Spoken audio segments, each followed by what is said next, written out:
Welcome back, everybody. This is your weekly takeaway show right here on the Board YouTube channel, the Hammers NBA Content Division. And today we are pretty much going through the Eastern Conference today. We're going to be talking specifically about the New York Knicks and their recent surge in performances. We're going to be talking about the Cleveland Cavaliers and also the way they've been playing lately. But also, we're going to go into a little bit around the complete playoff picture within the Eastern Conference, which is shaking up quite a bit in the last week or so.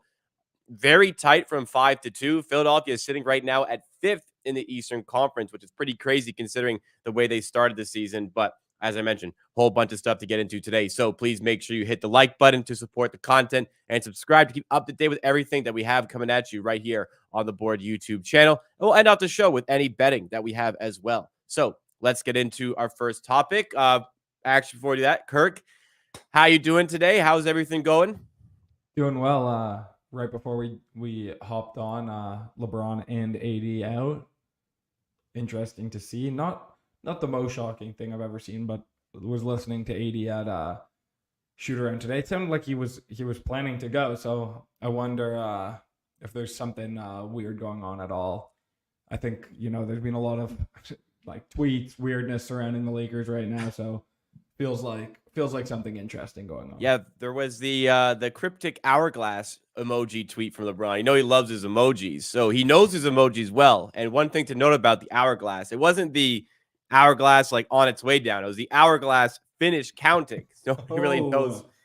That's some good analysis right there. So it wasn't as if something is happening soon. It was just something happening right now. I don't know. LeBron's well versed in emojis, so I have to feel like he knows what he's doing there. But yeah, something to look out for. That was yesterday. Was that yesterday? I think yesterday or the day before. My goodness, time's just a blur. But nothing as of yet. I don't know if the hourglass was him and AD are sitting out. You'd think it'd be like a trade or something, but again, we shall see on that. Unfortunate for the Lakers, missing those guys for Lakers because the bet on this morning's show contained a LeBron under. So now don't have that one anymore, unfortunately. Anyways, let's go to the first topic of conversation today. It's in the title. It's in the thumbnail here. The New York Knicks. Wow. Have they looked amazing since trading for OG Anunoby? I mean, I figured they'd be like maybe slightly better, but overall, I didn't think they would improve that much by getting OG. I don't know if this is just a very long honeymoon phase or what it is, but the Knicks have been spectacular with OG. They have a 105.5 defensive rating when OG Anunoby plays per StatsMuse. They've won 8 games in a row. They are now 3rd in the Eastern Conference. They're right behind the Bucks for 2nd. Now, we know the Celtics are the best in the East. You very much think the Celtics are the best in the East and the best in the league. But for the New York Knicks, I mean, is this team seriously a threat to finish as a top 2 seed in the East? Definitely a serious contender to finish top 2. They're knocking on the door, and it's not like the people in front of them or the teams in front of them look like world beaters right now, other than the Celtics, who haven't been maybe quite as good of late, but they're the Celtics.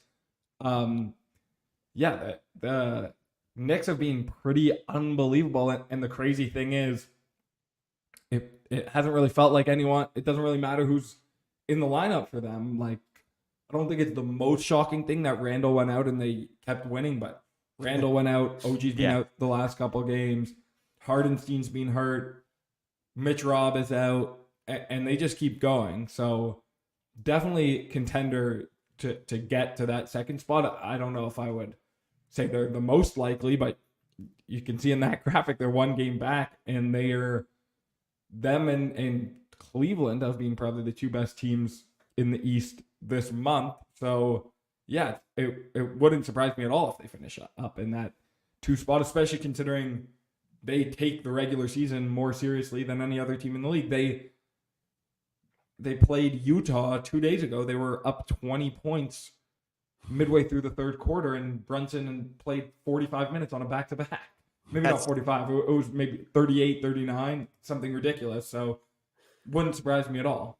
You know Tibbs. You know how Tibbs is going to be with his team. And you know what? Fair enough. Like, play these games like they're all important. And when you get to the playoffs, these guys are used to playing 40 minutes. They have to play 40 plus minutes in the playoffs. They're used to doing that already. It's going to be no different for these guys. So I don't really have much of an issue with it. Nick Nurse, another notorious guy for doing that. I never had an issue with that when he was with the Raptors at all. So I think it makes sense. As far as the Knicks, though, this season, I think that right now the results are a bit of a greater sum than their parts. Like, this is not a team on paper that you would say is good enough to be the 2 seed, but they're certainly playing like it. The old cliche, and the reason this old cliche exists is that defense wins championships. I don't think this is enough to win a championship, enough firepower there, but is this a team that's good enough to challenge any team in the East? I think so. I don't think they'd beat Boston. I don't think they'd beat Milwaukee. I think they could give the Sixers a run for their money if Embiid is not 100% healthy, which he never is. So I think they can give the Sixers a run for their money. This is a very interesting team. Hard nosed, everybody buys into the role. You have a player in OG who takes away the opposition's best player. Like in a series against the Celtics, OG is going to be on right on Jason Tatum. If you're playing against the Bucks, like you have a really good stopper for Giannis, like you're not going to stop him completely, but in conjunction with OG building an essential wall with whoever's at center, the inkling is that Mitchell Robinson will be back for any potential playoff run. Yeah, this is a team that's going to be tough to beat. I don't think any team is going to want to play against the New York Knicks compared to the Cavaliers. I mean, maybe even the Sixers. What would you give as the Knicks' chance to beat, let's say, the perceived top 3 in the East? Like, not you think Boston would win, of course, but against the Bucks or Sixers, how do you think they would match up in a playoff series? Yeah, that's what I was going to say. It wouldn't stun me for the Knicks to beat anyone in the league other than Boston. Um, I think obviously I would have them as dogs to Milwaukee, but thinking about it now, like I don't think they'd be overwhelming dogs to the Sixers. The question is, where does the offense come from? Like the Knicks, and I've talked about it on this show before, they're really good at, offensive rebounding, grinding out possessions. They don't turn the ball over much. They get fouled. They're not a good shooting team by any measure.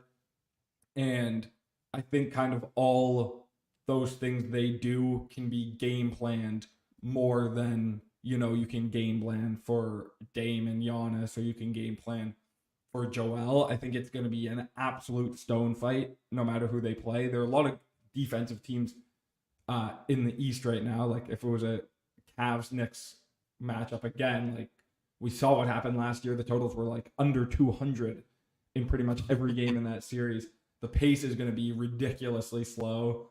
It's going to be fun to watch depending on how much you like aggressive defensive basketball. But yeah, I would still, it's just hard for me to see how they can score enough to beat Milwaukee. But Milwaukee has a lot of holes on this team. They just don't look great. But again, like just Milwaukee's offensive firepower is just so much greater. So I would definitely have them as pretty significant dogs to Milwaukee, but I wouldn't have it as like, a pie in the sky chance. I think they would have a legitimate chance to beat them, and an even better chance to beat Philly, because Philly, it still remains to be seen what this team is going to look like in the playoffs, what Joel is going to look like in the playoffs. They're struggling. The Knicks pretty easily could have home court advantage. So yeah, I feel like each team in the East is actually kind of tiered by themselves. Like Boston's in a tier of its own. Then I would say Milwaukee's in a tier of its own. And then once you get past those two, I don't even know if I would really put Philly that clearly in a tier above like New York. But I would still definitely have Philly as a favorite on a neutral, but definitely would. It would be a pretty even series to me. I think a lot can also, a lot will change likely in the next week or so. I think the Knicks are the most likely of all these teams to get even better in the next week. Conversations around Bruce Brown in particular potentially landing with the New York Knicks. They certainly have the assets to make some trades. So things will shake up in the next week or so. I guess where the one issue comes to the Knicks, I mean, you kind of touched on it with Randall. You said my exact thoughts. Like Randall got injured, and I was kind of like, hey, I don't think this is going to make any difference to their record at all, which is kind of crazy for a guy who's as good as him. Like, but that's just the reality. Like, how much does he really influence winning with this team? Apparently, it's not too much. I think playoffs are different. You want that firepower, but if they play the Bucks, for example, I think the best 2 players in the series both play for Milwaukee. That makes things considerably harder from a Knicks perspective. I don't think that's going to be sorted right now, but maybe down the line, this is a really good team with like Brunson's amazing. OG is an amazing fit. They have the defensive centers. Like Hardenstein's an excellent backup to Mitchell Robinson. They could lose Robinson and Hardenstein would be just fine in that position. If they can go out and get a star player, I think that's something down the line, but maybe not something for And right Precious. now. Precious has been good for them. Tibbs loves Precious. I wasn't sure that Precious was going to be a Tibbs guy, but he's starting at the 4. He hasn't really played the 4 in like since his Miami days. He's been good. Like if you're kind of just able to grind it out, play defense under Tibbs, he's going to like you. So they're a good team. They could go out and get someone else. The only thing is it feels like the Knicks are really doubling, tripling, and quadrupling down on like we're getting gritty, tough defensive players, which I get, and it has worked. But I think it also puts a bit of a ceiling on your team. Like Bruce Brown, I like Bruce Brown. He's a good player, and he would actually really help them in terms of he can kind of play backup point guard like he did for Denver last year. But he also can't shoot, and they just don't really have any shooting on this team behind Quentin Grimes, who's not really a starting level player right now. I like Quentin Grimes, but Tibbs doesn't really love Quentin Grimes, so you need some shooting to win. The offense is going to be putrid in the playoffs, but they're going to be in some rock fights, and yeah, I think they can compete against anyone. All right, let's shift gears to another team in the East. 4th place right now in the Eastern Conference, the Cleveland Cavaliers. This team is crazy. Darius Garland was out for a while. He's back now, just came back. Same with Evan Mobley. But they've won 11 of 12 here. I was not expecting this for the Cavs. Here I am. I think I had an under on their win total. I think I gave it. I know I have it. I think I gave it out in the preseason show for the Cavs under on win total, and that looked great 12 games ago. They've won 11 of their last 12, and all of a sudden, are they a threat in the East? I don't think, even though they're only half a game back at the Knicks, I don't look at them like they're that serious of a contender. The Knicks, like I don't see them as like a super serious contender. I don't look at the Cavs like they could challenge the top of the East. But do you think I'm wrong for thinking that way? Is this team kind of better than I'm giving them credit for? Yeah, I've definitely considered putting a couple tickets in for Cavs to win the East, Cavs to win the title. I don't think it's gonna happen. I think they just don't have enough. And also, I think it is a bit telling that when they only played one center, they were still kind of awesome defensively and were able to space it. I just think Jared Allen's been really good. And clearly Mobley's kind of the guy they look at as the future here, with obviously Garland, and we'll see about Mitchell. I don't think they have enough, and last year's playoff really did scare me. They could not move the ball at all. They couldn't score. They just kind of got bullied by the Knicks, honestly. Yep. Like the Knicks just offensive rebounded. Like they're starting 2 centers, and the Knicks had some ridiculous offensive rebounding percentage. Their defense translated totally, though, other than allowing those offensive rebounds. Their first shot defense was spectacular in the playoffs last year. So that did scare me off, but you could grab some, like, there were some crazy numbers out there. So I was considering it. Again, I think the Cavs and the Knicks are pretty similar. Like, the Cavs have more firepower. They have much better players than the Knicks. They are very, very good defensively. I think it'll be tough, but they added Strus. Sam Merrill, probably not much of a playoff player, but maybe could play like 8 minutes a game, is just a ridiculous shooter, the fastest release I think I've seen in the NBA. So, I would kind of give them a similar chance to a New York to upset those teams. And then again, I would be kind of stunned if they beat Boston. I'd be stunned. I'd be stunned if the Cavs beat Milwaukee or Philly. To be honest, I think if there was a rematch of last year's Knicks versus Cavs, I think it'd be something similar. I think the Knicks are just the superior team to this. I don't know. I think you kind of hit it on the head with Allen and Mobley. Like Mobley was out, and the team might have looked a little bit better having only one center there and didn't drop defensively. Really, I'm not saying that Mobley's the guy to trade, but I think there certainly should be a conversation about whether or not Allen and Mobley together is the best thing for this team. It's difficult because they're both great players. Allen is turning into like back to being a bit underrated with his ability to score, not just in the restricted area. Like he's been super efficient in like lower mid range areas, if that's the way to describe it, which hasn't really been credited for. I don't know if these two together is just the way forward. Like this lack of spacing, I think they've continued to bet on Mobley getting that corner three ball. I think like that's the biggest thing for this team. But at this point, like the hope for that to happen is more like desperation. I maybe not desperation. I just don't think that's going to happen really at any point. But Yeah, I think that's fair. The Cavs were a team I bet on a lot pre-season overs division, which now actually everything's pretty alive. But a big reason why was I had Evan Mobley circled as a guy who I really thought could take a step. He had a lot of outs to me of if he just got a bit stronger and a bit better on that drive game, he could have really gotten significantly better. Or if he just kind of became, league average 3-point shooter for his position, it would be a massive jump for these guys. And it really didn't look like it in his first stretch this season. Obviously, he's been out for a while now. So I'm lower on the Cavs than I was at the beginning of the season, even though the season actually kind of is going quite well for them when you consider the injuries. Because it's not like Garland and Mobley, this stretch of injuries were the only stretch. They were hurt the entire season. it's true. So it kind of has been a really good season for them. But just as these games go by, those really high-end outcomes for Evan Mobley don't seem as likely. So I'm with you. I think it would be tough. But again, I also think it would be tough for the Knicks. Like, I think they could. I'm not going to give them no chance. I kind of just see those teams both as very similar. But the Knicks are kind of better defensively and more intense and physical versus the Cavs are also like, a tier 2 defensive team. They've been, I think, like one of the best, I think the best defense this month.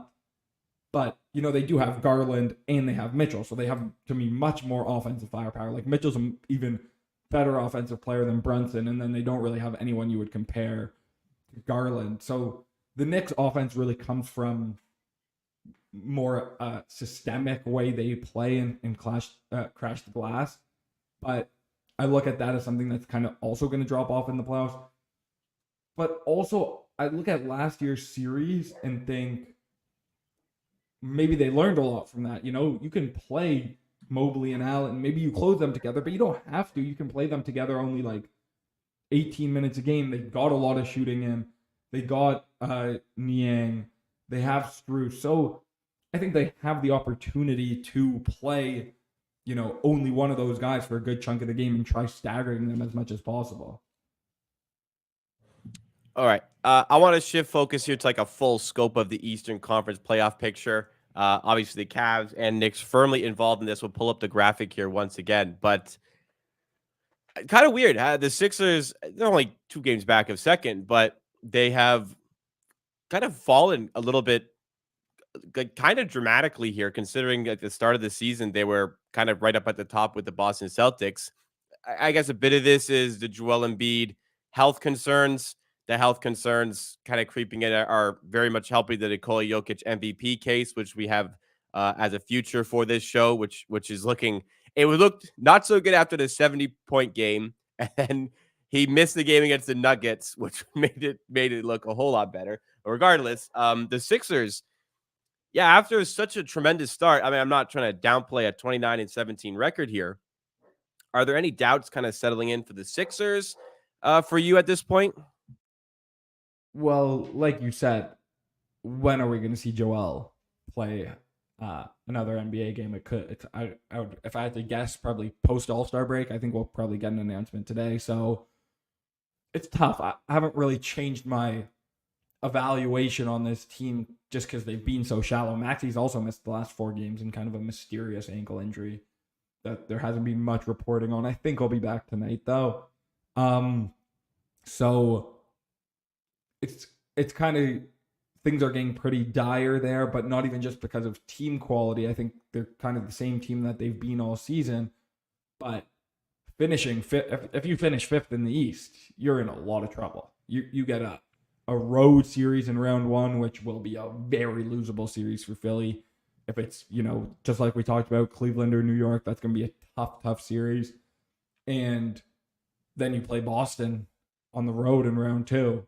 That is just things are tough very fast if they finish in that 5 spot.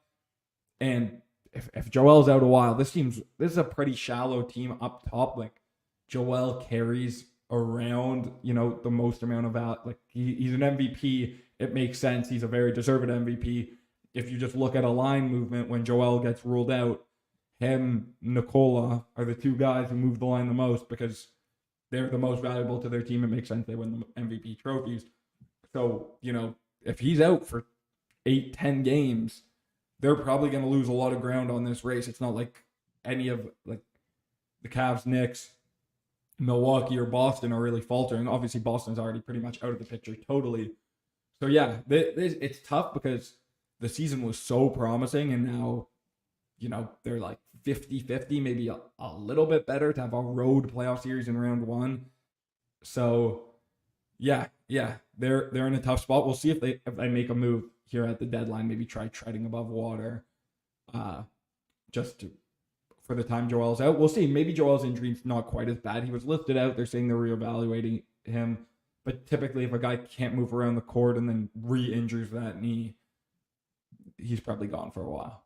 So just on the Embiid MVP thing, which I was talking about, Embiid a week ago was like plus 140, had a sizable advantage as favorite to win MVP. Now on FanDuel specifically, I imagine other places off the board. Like, can't even bet him. There's no way he's going to meet the threshold of games played at this point. So Nikola Jokic now in the minus to win MVP, which is it's just crazy. Like 2 weeks ago, Jokic plus 140. A week later, Embiid plus 40. Now Jokic in the minus. Insane. The move that never made sense was after the 70-point game, Joel going to the favorite. Like, but it was a 70-point game. But it was like it was, at least in my opinion, he was just gonna probably win the MVP if he played enough games. But he had just fallen down because he had missed a bunch of games. So like, it just didn't really have anything to do with his play. His odds weren't really reflected on his play. He was playing better than anyone in the league. He was putting up crazy stats. So like, I get it. It's a 70-point game. It's flashy. I think the books also like moving off that. Probably people were betting it, but the calculation of him being plus whatever it was, like 250, 280, he was plus 280 because it was still pretty unlikely he was going to get to that threshold. And then he put up 70. It's like, it's not like that changed the rules where if he wasn't going to, like, if he puts up enough 70-point games, he doesn't need to play 65. So, yeah, it's unfortunate that he's probably not going to play. I honestly think he doesn't get to the threshold just off this injury. So, yeah, he's pretty much done. Giannis, Shea have some chance. Giannis, at this point, though, again, they're struggling. So, Shea definitely has a shot to win MVP, but obviously Jokic looks pretty good. And last little kind of mini coverage here. The Heat kind of righted the ship yesterday with a win over the Kings, but leading into that game, they had lost 7 in a row. It's tough to count out the Miami Heat, especially like you never could. And then they had last year where they got to the NBA Finals as an 8 seed. Any sort of like, what's your thoughts on the Heat? Like, are you concerned about them? Do you think they're a good team? Is it just this when they make the playoffs, that's when they figure things out? What do you make of the Miami Heat right now, sitting at 7th? Yeah, I don't know. I've never believed so much into this like Heat playoff. They turn it on in the playoffs. I think it obviously is somewhat relevant, but like, I don't look at them as a true challenger. Like, I think it would suck if you're a 7 seed and you have to play the Heat. Also, Rozier definitely helps them, makes them deeper, but they've just not really been particularly good in the regular season for the last 2 years.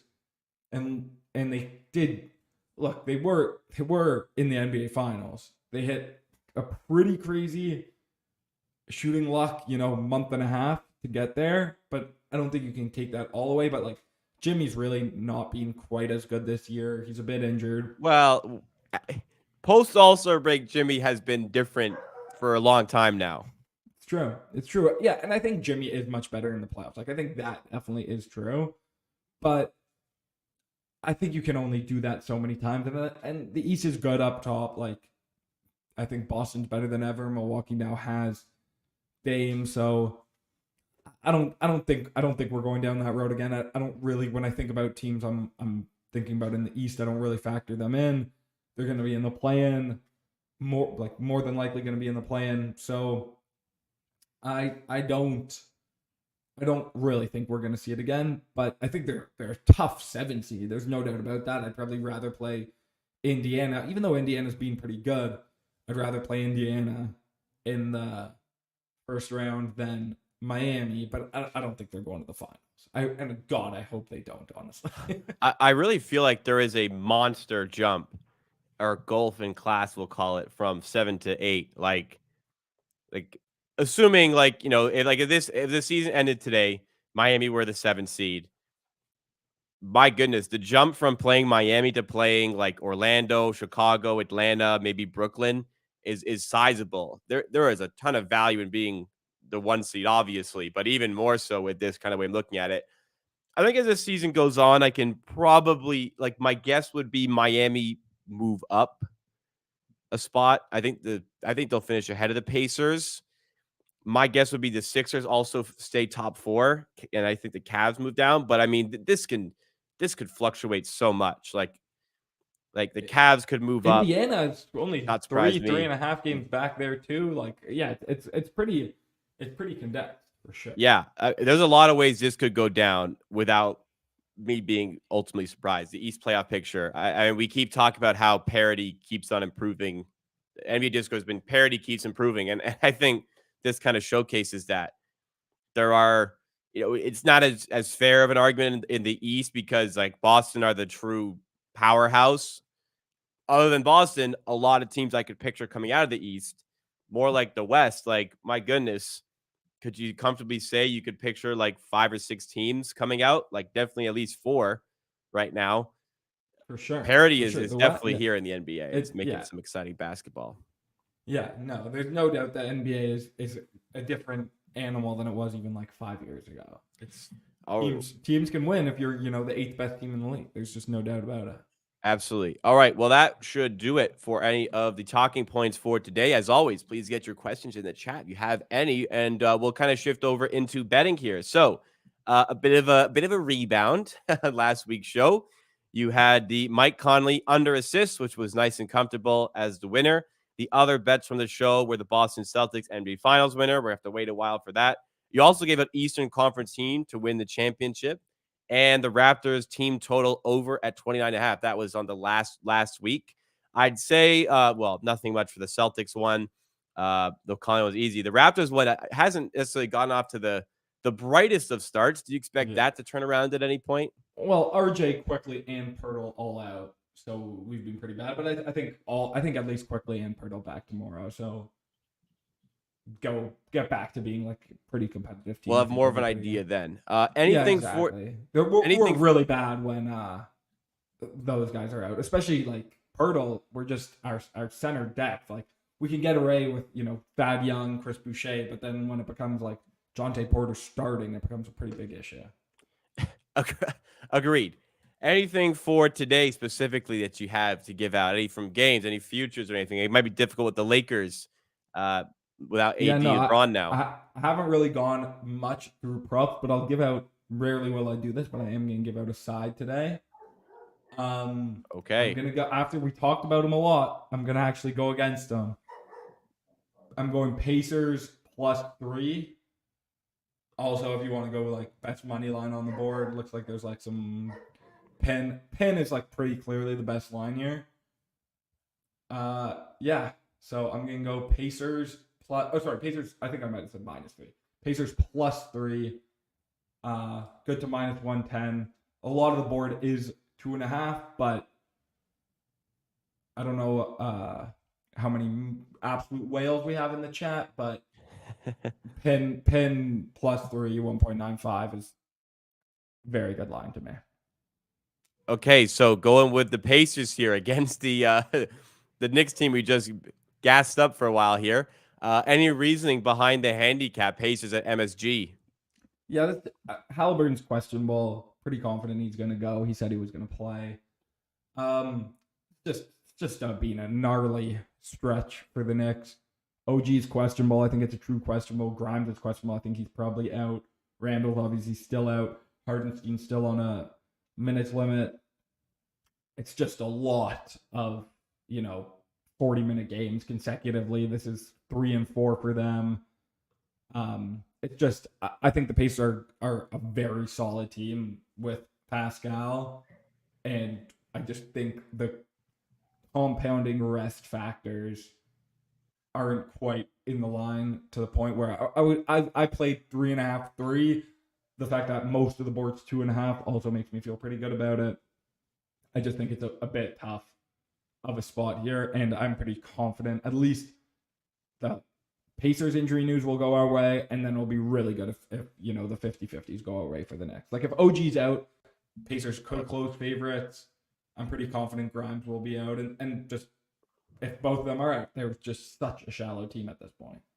Well, there you have it. The one play for today is Pacers +3. We got it. It shifted right as we went to bet it to -104 at Pinnacle. Pinnacle odds tracked here on BetStamp are like pretty much right on the second here. So that is the line that you can get right now. If you're watching live, you're watching after the fact, play this up to -110 as Kirk Evans has said there. All right, that'll do it for the show today. Going to be a little bit different next week on the show here. We're going to be doing, right as when the show is usually live right now, 3 p.m. Eastern time, that is going to be the NBA's trade deadline. So just like last year, we're going to be doing an NBA trade deadline watch along. We have done it previously on the Hammers YouTube channel. This year, we're going to do it right here. Keep the NBA content on the NBA channel with the Board HQ.